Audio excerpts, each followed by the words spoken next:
Prison for killing his wife. Louis Joyner is a free man tonight on parole. In 1996, he stood trial in Fulton County for beating and strangling Ruby Joyner. But the case involved a lover's triangle with two bodies dumped at the airport. A jury acquitted Joyner of shooting the other woman in the head.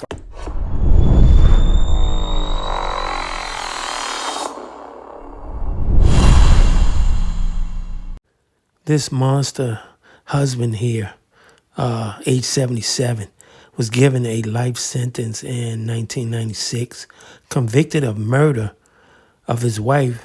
At the time was 43 years old. Now he's being released. May 15th, 2025, Atlanta, Georgia. This is not justice. This is not justice. Damn.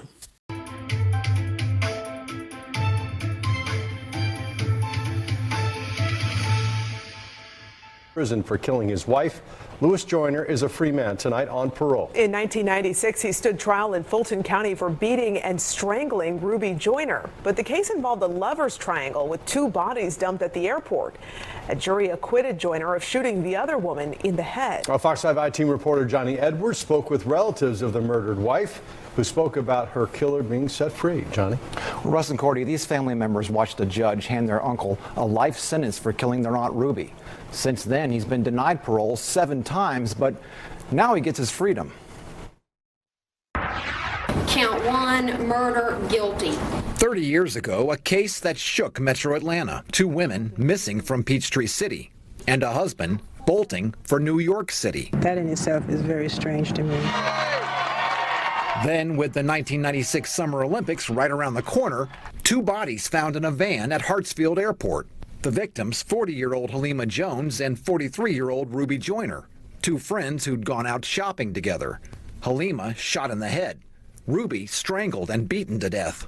She was a kind, gentle person. She loved her family. Within a week, Ruby's husband, Louis Joyner, captured in Harlem. He was like a father figure to me. Now, the criminal case launched so many years ago comes to an end. Joyner, now 77 years old and paroled. We kind of knew this day was coming, but we didn't know it was coming this soon. 2 of Louis and Ruby's nieces spoke out to the Fox 5 I-Team about the parole board's decision. Both live out of state. We would rather he still be locked up, okay, as opposed to free and able to roam the streets and live a life where Ruby doesn't have that chance or that opportunity, you know, because he took that away in November of 1995. He took that away. What would ever be enough? We don't know what enough would be.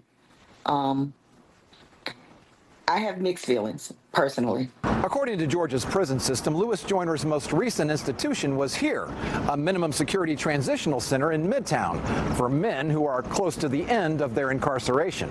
The State Department of Corrections confirming Louis Joyner no longer in state custody.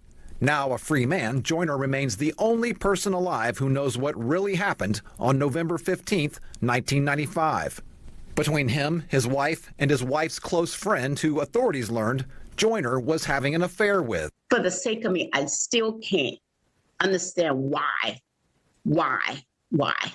Someone who loved you and you supposedly have loved her. Joyner owned a moving and storage company. A search of his property turning up a large amount of cocaine. There are just a lot of questions that we still have that only Louis Joyner can answer, and he has not chosen to do that truthfully. In court, he pointed a finger at his dead wife, calling her a killer. Mr. Joyner, did you kill Halima Jones?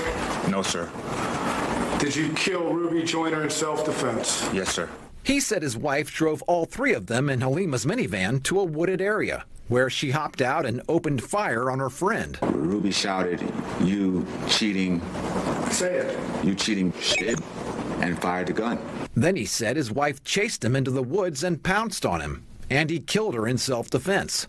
Grenda said that's not how the aunt she knew would have handled finding out about an affair. She's afraid of weapons, so I know she didn't have a weapon. She would have just left him.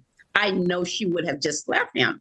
She wouldn't have she wouldn't have jeopardized her life like that. She would have just left him. The jury didn't buy it either. The prosecution charging Joyner planned to kill his wife and accidentally shot his mistress. And regardless of whether he had any more bullets, he has shot the wrong woman. He now cannot kill the right one, and he proceeds to beat her. You can't convict on speculation. With insufficient evidence, the jury acquitted Joyner of Halima's killing, but not his wife's. We, the jury, find the defendant Louis Albert Joyner Jr., count 1, murder, guilty. I sentence you to life in prison.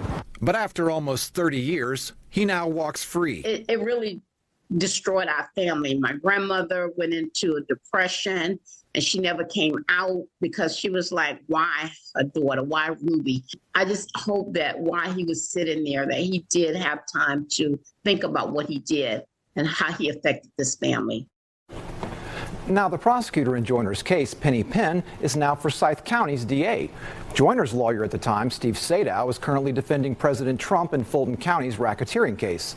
And that wasn't Louis Joyner's last criminal case. In 1997, he was convicted of possession of cocaine and marijuana, receiving 15 years per count. That was in Fayette County. Russ, Courtney? Wow, it's just so much emotion surrounding his release, clearly, with these two nieces. But there so many times were said that there are a lot of unanswered questions here and that he would be able to answer some of those questions if he's willing. Do the nieces expect to ever speak with their uncle ever again? Well, they would certainly like to know the truth from him if he would tell it. Now, Glenda said she's not expecting to hear from him and she's really not interested in having a conversation with him. Coretta, on the other hand, said that she used to be quite close with him. And when I asked her the question if she'd like to talk to him, she hesitated. She said she really can't say, and she might be open to it, maybe, maybe not. You know, time will tell. Just shows you how the pain of a loss like this just simply never goes away. Absolutely. And I mean, they didn't just lose an aunt, they also lost an uncle. That's I mean, right. but he's still with us, and now he's back out in the world, and it'll be interesting to see if he ever does decide to either publicly or privately come clean and say what happened that night. Yeah.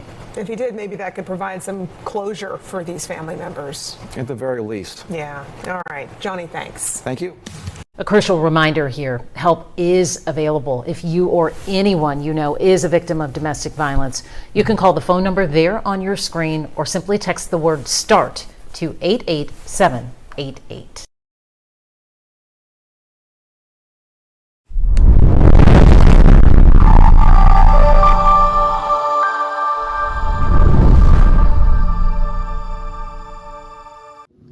Thanks for watching. We appreciate you. Please subscribe.